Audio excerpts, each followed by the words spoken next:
This is Friar Roderick here for AirMaria.com, and we're at the Ground Zero on the 6th annual commemoration of the tragic event. And behind us here we have the cross, and right next to us here we have Frank Solicia, who found the cross. This is a famous cross that fell from the sky. It's a set of I-beams from the actual building and landed in the shape of a cross. And where were you on the day that it happened, Frank? I was in New Jersey, where I was residing at the time, and I was assisting a friend in the sale of a house. So I was prepping the house for the sale. And I went to check on my family, which lived in Brooklyn, which was very difficult because they locked the city down. Okay. But with my ID, I managed to get back into New York, and then went back home once I knew that everybody was secured. How'd you get involved with the actual site work there? At the end of the next morning, I turned on the media and they said anybody with a union construction card can come down to the Javits Center and volunteer. So I jumped in my Bronco, I came down, found a parking spot amazingly. They let me through with the ID to go through the tunnel, and I managed to get enlisted, and they told us at the time they had enough assistance that everybody has a paper, and we have your numbers, and please go home. We don't need anybody anymore. But I just came from Jersey, and it was going to be difficult to do it again. So I said, I came here for a reason, not to leave, but to help. So I stood there, and I stood there for many hours, until I heard a faint call yell out, anybody have a truck? I heard it 3 times. Yeah. On the 3rd time, I says, I don't have a truck, but I got a Bronco. He says, good. Go get the provisions from the, the subway on 6th and 14th. And I said, okay. I got my Bronco. I went to go and get the provisions. I brought them back, and I was handing them to them. They says, no, drive them in. They were insistent. So I drove them in. They told me to park my truck. I helped load up a vehicle, an SUV with all the provisions, plus the stuff I brought. And we went to go and lug them down to 9/11. Yeah. Our escort got lost. It's the Ground Zero, right? The Ground Zero, the World Trade Center. And our escort had gotten lost, so they wouldn't let us pass Church and Vesey. Church Street and Barrett. So from there I had to carry the provisions, which was a big box, from Canal Street all the way to the Javits Center. From there I proceeded from the Javits Center, where they told me the provisions weren't needed, to bring them to the actual site. Actual World Financial 3. And what did you see when you got there? Tyranny beyond words. Dust and debris and many as you were walking, it felt like you were walking in snow. The carnage of the fire apparatuses and the police cars were twisted beyond words. And you bought the provisions there, and what else did you do as far as work there? Well, after I brought the provisions, I was given a clearance to go and be a volunteer, so I did. And in my volunteership, I seen a group of firemen going into Building 6. So I followed them. And in following them, I worked with them all night long in search and rescue. We have recovered 3 bodies on the atrium of Building 6 that was done by Tower 1. Okay. After removing the last and the 3rd bodies, daylight illuminated the area, and I seen this magnificent cross sitting there in the rubble.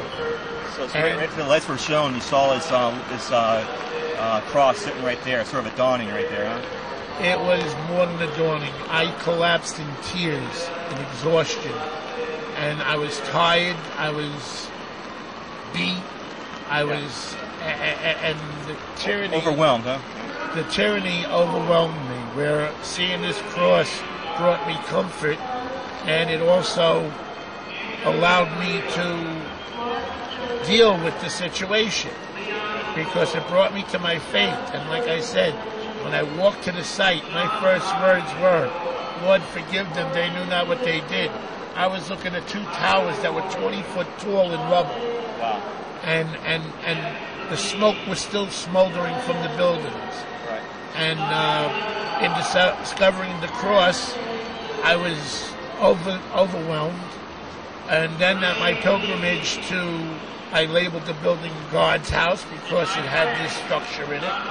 And my pilgrimage in trying to get press and pastors and priests and rabbis, any faith that I could. I had Benjamin Netanyahu there, couldn't do nothing. Barbara Walters couldn't do nothing. All of a sudden, Father Jordan, a Franciscan priest, comes up to me and says, I'm giving communion, would you like to receive? And he was so exuberant on seeing such an icon. He says, give me a number, I'll get in touch with you, I'll be back. And Father Jordan came back, and on the 23rd of October told me, September, that the cross was being saved. Oh, great. And it was a remarkable day in my life to know that he was able to convince him. He became one of my heroes. And in light of the whole situation, I still work to try and save lives, right. True faith. Right. And this cross has saved many lives after the disaster by bringing people to their faith. Now, was the cross standing straight up when you found it?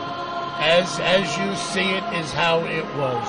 It landed straight vertical and buried itself in the ground, right at the spot. It was part of the debris. I have a photo here. I don't know if your cameraman can zoom in. Okay. This is the exact location of Building 6 where I found it. Right. This is where it was brought and erected the second time. Right. The first time was put up on the North Bridge abutment where Father Jordan held Mass every Sunday. And it brought many people there that suffered the loss of a colleague and a fireman. And the people that were suffering mental stress, you know, they needed that comfort. And we had all denominations, Christian, Jews, Protestants, Russian, everybody. Anybody and everybody came to that Mass to find comfort. And when they left with enlightenment, which is what faith gives us. Right. So when we turn to God, we become more to unity, and when we turn away from God, tragedies like this happen here. But God didn't do this. Right. God did not do this. Right.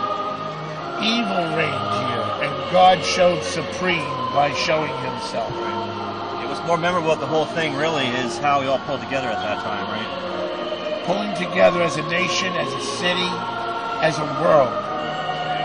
You know, I've gotten correspondence from around the world thanking me for finding this cross.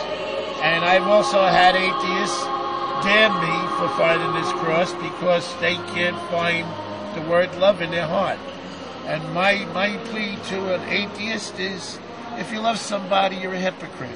If you don't love somebody, you're lost.